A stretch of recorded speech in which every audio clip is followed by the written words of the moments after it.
sabik sa unang araw ng eskwela. Taas kamay with confidence, let's do the first day high!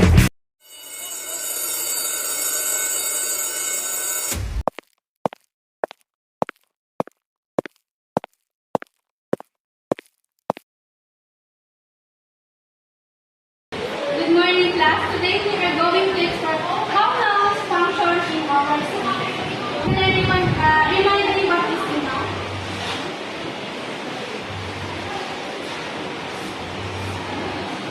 Yes, Miss. A noun is a person, place, things, or anything. Exactly.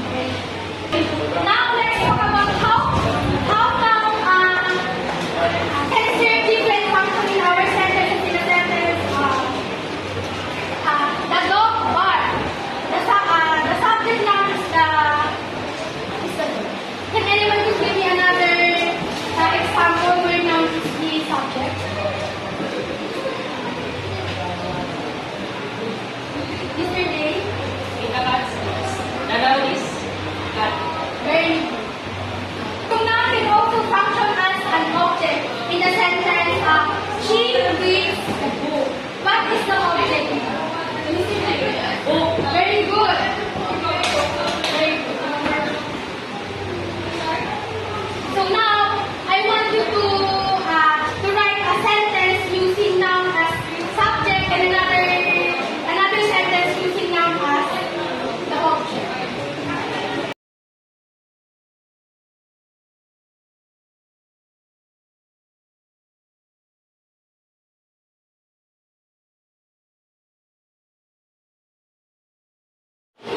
Very good example. So this shows how nouns can play different functions in our sentence. Understanding these functions can help us to communicate more clearly. Understand? Yes. Hey bro, what's up? For today we will be discussing the pedagogic grammar. What do you think? What do you think it means? Exactly. In pedagogic grammar helps us to teach different things. We could use examples like we can relate to our classmates, like for example, teachers and Miss Roberts. That's it.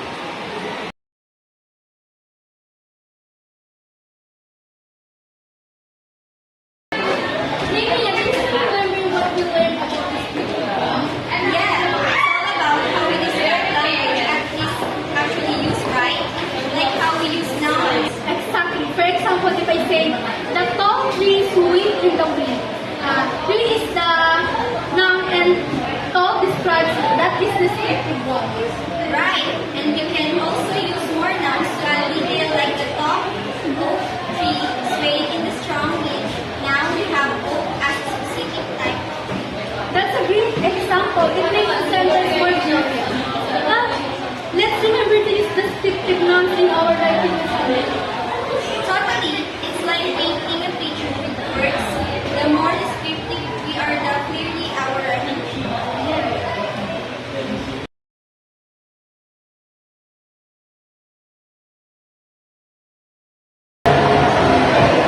Thanks for staying after class, everyone. Let's go over some descriptive grammar rules about nouns.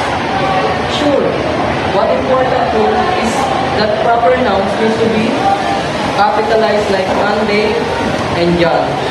Should always start with a capital N.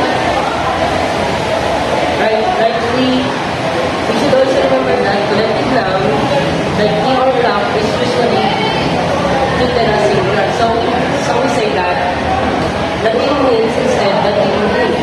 Exactly. And don't forget about using and N correctly. We say a dog, but an elephant. It depends on the sound that follows. This is great. Let's make a quick. This is great. Let's make a quick quiz for each other on this word before the test. Good idea. I think more prepared than nowadays. Okay.